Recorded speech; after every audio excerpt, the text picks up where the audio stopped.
जब व्हेल मछली ने पूरा मुंह खोला और जहाज जा रहा था तो कैप्टन ने सोचा कि ये तो जहाज डूब जाएगा, सब लोग मर जाएंगे, मेरी ड्यूटी है कि इन लोगों को बचाऊं, क्या करूं। तो उन्होंने जहाज के अंदर जितने भी लोहे के टुकड़े वगैरह पड़े थे, बेकार कचरा वगैरह, जो भी लोहे के सरिये, वो सब फेंके जिससे कि ये कुछ पेट में जाए और ये हट जाए तो जहाज आगे जा सके। उसने निगल लिए व्हेल मछली, फिर भी उसने मुंह खोल के जहाज के सामने फिर आधा किलोमीटर आगे खड़ी रही। कैप्टन ने कहा कि लोगों को कैसे बचाऊं, क्या करूं। तो कैप्टन एक रक्षक होता है, तो उसने उस जहाज में जितने भी बाकी सामान था वह सारा सामान फेंकती गई और वो व्हेल मछली निगलती गई, पेट में उतारती गई और फिर आधा किलोमीटर दूर वापस मुंह खोल के खड़ी हो गई कि बस उस जहाज को निगल लें। लोग सब घबराए हुए कि अब तो मृत्यु निश्चित है ही, कुछ अब बचा हुआ कुछ नहीं है। तो कैप्टन ने जितनी मेज थी, टेबल थी, कुर्सियां थी, वो फेंकी। उसने मेज को भी निगल लिया, कुर्सी को भी निगल लिया, मंच था मंच को भी निगल लिया, कपड़े थे कपड़े को भी निगल लिया। कैप्टन सोचा इस दुष्ट से पिंड कैसे छूटे, क्या करें क्या। तो भोजनालय में गया और भोजनालय में जितनी डबल रोटी थी, ब्रेड थी, बिस्कुट थे, मक्खन थे, बटर था, जितने भी जो कुछ था वो सब उसके मुंह में फेंक दिया कि इससे पिंड छूटे तो ठीक रहे। वो सब फेंक दिया और जिससे भी बचे उसने उस बटर को भी, ब्रेड के कम से कम 2000 पैकेट थे, 2000 पैकेट को कागज के साथ में, और बिस्किट थे, बिस्कुट को भी निगल लिए वो सब। टेबलें कुर्सियां निगल ली, खाने का सारा सामान निगल दिया, आटे की बोरियां निगल दी, शक्कर की बोरियां थे वो निकल गई, और फिर मुंह फैलाए फिर खड़ी हो गई। कैप्टन ने कहा कोई रास्ता नहीं है, अब कोई न कोई व्यक्ति ही इसके मुंह में जाए। तो जो गरीब व्यक्ति था बेचारा, उसने कहा मैं पहले कूदता हूं। वह उसके मुंह में कूदा, फिर दूसरा कूदा, फिर तीसरा कूदा, फिर चौथा कूदा। 300 लोग थे, 100 लोग कूदे। तो पहले पर्ची डाल दी थी, भाई जिसकी पर्ची आएगा वो पहले कूदेगा इसके मुंह में। अब पर्ची जिस मेरी पहली पर्ची आ गई तो मैं पहले कूदूंगा, पहले आपकी पर्ची आ गई तो आप कूदेंगे, क्योंकि वहां तो कोई सिस्टम तो था ही नहीं। कैसे न कैसे इसका पेट बना, जो 5 बच जाए तो 5 ही सही, बचे तो सही, कुछ रखे, अब कुछ है ही नहीं जहाज में तो, और ये जहाज को उलट देगी, खा देगी। फिर एक बनिए का नंबर आया,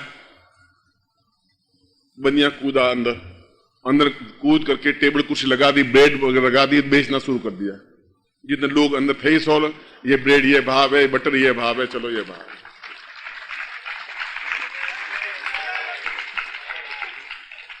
हम तो स्वार्थ देखते हैं, कहां क्या होता है, तरीका कैसे होता है। अब वो व्हेल के मछली में भाई 100 लोग तो है ही, कोई बटर खरीदेगा ही खरीदेगा। लाओ भाई 2 रुपए में बटर की टिकिया, ब्रेड, ये बिस्किट लाई।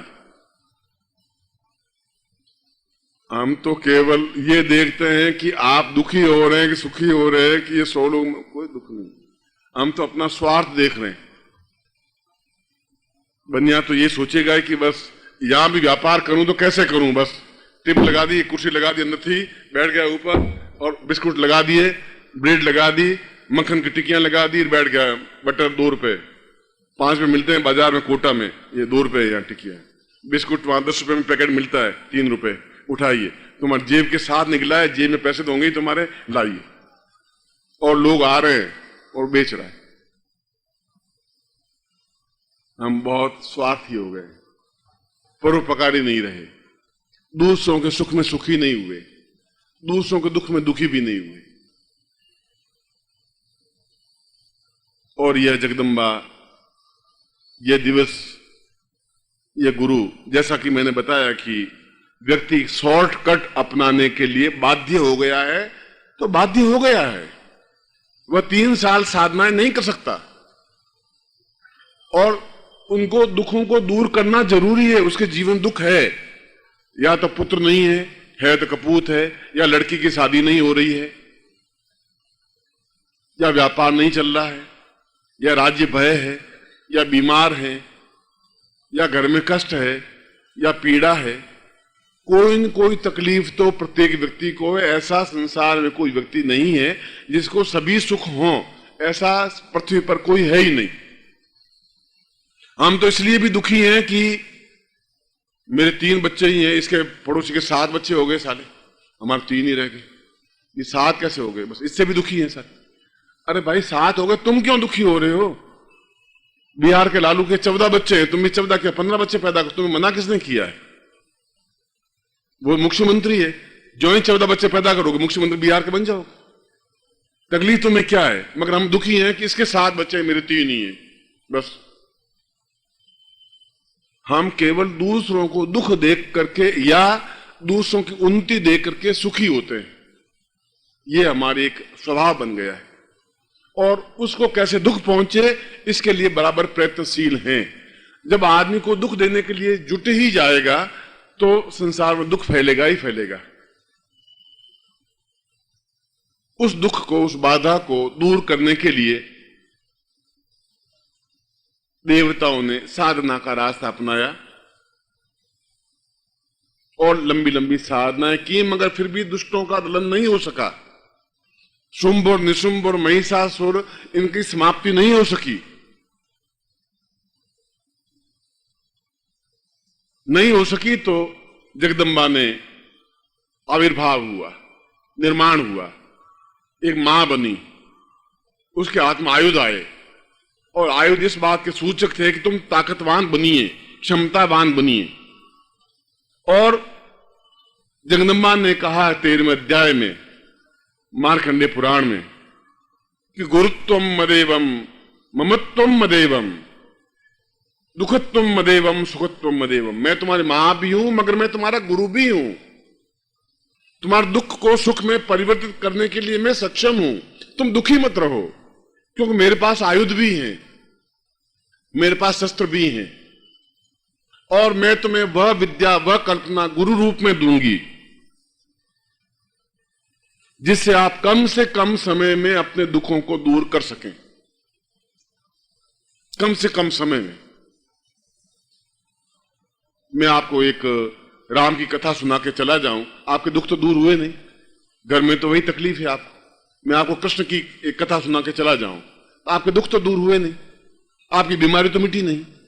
फिर कैसे जो हमारे पूर्वजों ने ज्ञान दिया, आखिर कौन व्यक्ति उन समस्याओं को, उन रास्तों को, उन मार्ग को कौन बताएगा? कौन बताएगा? पड़ोसी बताएगा? कपड़ा बेचने वाला बताएगा? मोटर चलाने वाला बताएगा? कौन बताएगा? जिसको उसका ज्ञान होगा। इसलिए उसने कहा कि मैं तुम्हारी मां भी हूं मगर मैं तुम्हारा गुरु भी हूं। गुरु हूं तो गुरु की ड्यूटी है कि वह युग के अनुसार परिवर्तित हो, और वह कम से कम समय में उन साधकों को ज्ञान दे, चेतना दे। और उसके पास जो शक्ति है, मैंने कहा शक्ति आपके पास है, आपके पास पावर है, मेरे पास 40 किलो है, 80 किलो है, 90 किलो है, क्योंकि मैंने शक्ति ही एकत्र की है। आपने 5 लाख रुपए इकट्ठे किए, उन्होंने शक्ति तो खर्च की है। इसने 11 बच्चे पैदा किए हैं, शक्ति इसने भी खर्च की है। इसने 4 व्यक्तियों की हत्या की है, शक्ति उसने भी खर्च की है। प्रत्येक व्यक्ति ने शक्ति खर्च की है। मैंने शक्ति खर्च करके 80 किलो उस तपस्या का अंश एकत्र किया है। आपने शक्ति खर्च करके अपने 5 लाख या 7 लाख या 10 लाख रुपए बैंक बैलेंस बनाया है, मगर बना करके दुख को भी प्राप्त कर लिया है। अब रास्ता सूझ नहीं रहा है, क्योंकि अत्याचार बढ़ रहा है। इसलिए जगदम्बा को कहना पड़ा कि मैं तुम्हें कम से कम छोटे से छोटे रास्ते से मैं आपकी समस्याओं को दूर करने का उपाय करूंगी और गुरु के रूप में करूंगा। न डिफरेंस करूंगी में है, न डिफरेंस करूंगा में है। एक स्त्री यहां गुरु रूप में बैठी तो हम उसको गुरु ही कहते हैं। अगर राष्ट्रपति हैं तो कोई स्त्री कभी राष्ट्रपति बनेगी तो राष्ट्रपत्नी तो नहीं कहलाएगी कि राष्ट्रपत्नी, अब राष्ट्रपत्नी तो होगी नहीं, वह भी राष्ट्रपति ही कहलाएगी। आप कहेंगे ये राष्ट्रपत्नी है तो फिर आपकी भी पत्नी है, आपकी भी पत्नी है, राष्ट्रपति तो है नहीं, वह तो राष्ट्रपति है। जो मंच पर बैठेगा वह स्त्री हो या पुरुष हो वह गुरु ही कहलाएगी। इसलिए जगदम्बा अगर कहेंगे तो वह गुरु रूप में, पुरुष रूप में है, और यह मां रूप में भी है, और काली रूप में भी, हिंसक रूप में भी है, ताकतवान क्षमतावान रूप में भी है, जो शत्रुओं का संहार कर सकती है, और ममतामयी भी है, जो कहती है कि मैं तुम्हारे दुखों को नहीं देख सकती, मैं तुम्हारे ऊपर होने वाले अत्याचार को नहीं देख सकती, मैं गुरु रूप में उपस्थित होऊंगी तो मैं रास्ता दिखाऊंगी, मगर युग के साथ गुरु को और शिष्य को बदलना ही पड़ेगा, और गुरु को तो खास तौर से बदलना ही पड़ेगा। पहले गुरु अपनी शक्ति को खर्च करते नहीं थे, वे शिष्य को 3 साल तक 4 साल तक साधना करवाते थे, और अब तुम्हारे पास 3 साल तक समय नहीं है कि तुम गुरु के घर में बैठो और साधना सीखो। एक साधना पूरी होने के बाद बाधाएं तो सैकड़ों हैं। मेरे घर में व्यापार बढ़ नहीं रहा है, पैसे हैं नहीं, पत्नी बीमार है, वह लड़ाई झगड़े करती रहती है, बेटा कपूत हो गया है, लड़की 23 साल की होगी, उसकी शादी हो नहीं रही है, लड़का फेल हो गया है, मेरा खुद का भी तबीयत ठीक नहीं रहती। अब 8 समस्याएं तो मैंने ही आपको गिना दी। अब 8 साधनाएं करूंगा तब तो आप 40 साल पार हो जाएंगे। अब इस युग में आप 40 साल इस काम पे खर्च कर देंगे तो आप खुद ही खर्च हो जाएंगे 40 साल बाद। कहां थे कि साहब स्वर्गवासी हो गए वो तो, अरे साधना कर रहे थे वो तो अभी से स्वर्गवासी हो ही गए। तो गुरु करेगा क्या फायदा उस गुरु का? वह गुरु अगर आपकी तकलीफ, मगर गुरु आपकी तकलीफ को रास्ता दिखाएगा। गुरु एकदम से कल का कल आपको करोड़पति नहीं बना देगा। दीक्षा का तात्पर्य ये नहीं, इसलिए उसने जगदम्बा ने दीक्षायाम मृतमस्तुते, ये शब्द जगदम्बा के हैं, मेरे नहीं है। मृतमस्तुते, मरे हुए को भी जीवित कर देने की क्रिया। हम मरे हुए हैं, कर्जा है तो मरे हुए हैं, लड़की की शादी नहीं हो रही है तो मरे हुए हैं, पढ़ाई नहीं हो रही है तो मरे हुए से हैं, बड़े दुखी हैं। मृतमस्तुते, उसको अमृतमय बना देना कम से कम समय में। उदाहरण दिया कि आज के व्यक्ति एक शॉर्ट फॉर्म चाहता है कि कम से कम समय में क्या करें। रेल बहुत धीरे चलती है, कार बहुत, बैलगाड़ी थी, बैलगाड़ी को बदल दिया, फिर कार फोर्ड कार आई उसको बदल दिया, फिर उसने बड़ी कार ट्रेन बना दी, वो बदल दी, फिर हवाई जहाज बना दिए, हवाई जहाज बाद जेट, बस जल्दी जल्दी पहुंचना है, स्पीड बना दी। अब खाना बनाने में पत्नी खाना बनाती है, सब्जी बनाएगी, सब्जी छौंकेगी, 2-2.5 घंटे लगेगी। गए होटल में, खाना खाया, all right, thank you very much, शाम को खाना खाएंगे, खुश रहना। खुश क्या रहना, खाना बना के चौला करना, ठीक, 10 बजे ऑफिस में जाना। आदमी शॉर्ट फॉर्म में, तो गुरु को भी शॉर्ट फॉर्म में आपको विद्या को देना पड़ेगा। ये गुरु की ड्यूटी होगी, सफलता मिलनी चाहिए आपको, बस ये ड्यूटी है गुरु की। ऐसी चीज को दीक्षा कहते हैं।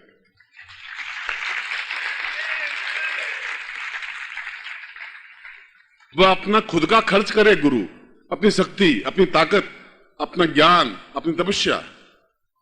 जब जगदम्बा ने शुंभ को मारा, निशुंभ को मारा तो देवताओं का सहारा नहीं लिया, स्वयं ताकतवान बन के अपनी शक्ति से उनका वध किया। महिषासुर को मारा तो अपनी शक्ति से मारा, रक्त बीज को मारा। जब एक रक्त की बूंद गिरती तो एक और राक्षस पैदा हो जाता, इसलिए उसको रक्त बीज कहते थे। अपने खुद के हाथों से उसको मारा, ताकतवान बनाए, क्योंकि वह गुरु रूप में भी थी। इसलिए उसने कहा कि जब समय आए शॉर्ट फॉर्म बने तो व्यक्ति को चाहिए, और व्यक्ति चाहता भी है, साधक ये चाहता भी है कि गुरु जी अब लंबी साधना नहीं हो पाएंगी। वो सही है, वो गलत नहीं है, आप गलत नहीं है। और आपको केवल बहकाने से भी काम नहीं चलेगा कि राम जी ठीक कर देंगे, करेंगे। अब कब करेंगे? लड़की तो 24 साल की, 28 साल की हो गई। समाज वाले कहते हैं लड़की की शादी क्यों नहीं करते, क्या गड़बड़ है? अब दूसरा कहेगा कि लड़की कमजोर है, अंदर से कुछ फेफड़े खराब है, अब हैंग नहीं है, मगर वो कह ही देगा। वो बात फैल जाएगी कि फेफड़े खराब है इसलिए शादी नहीं हो रही है। कोई कुछ उसको कह देगा कि इसमें ये गड़बड़ है।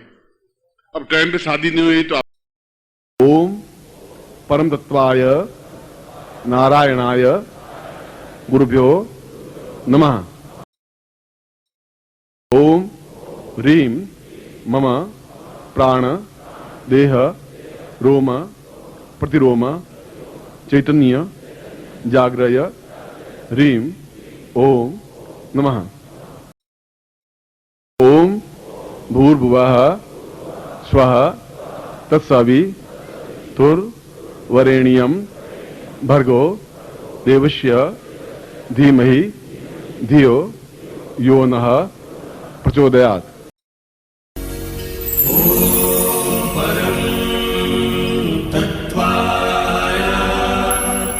नारायणाय गुरुभ्यो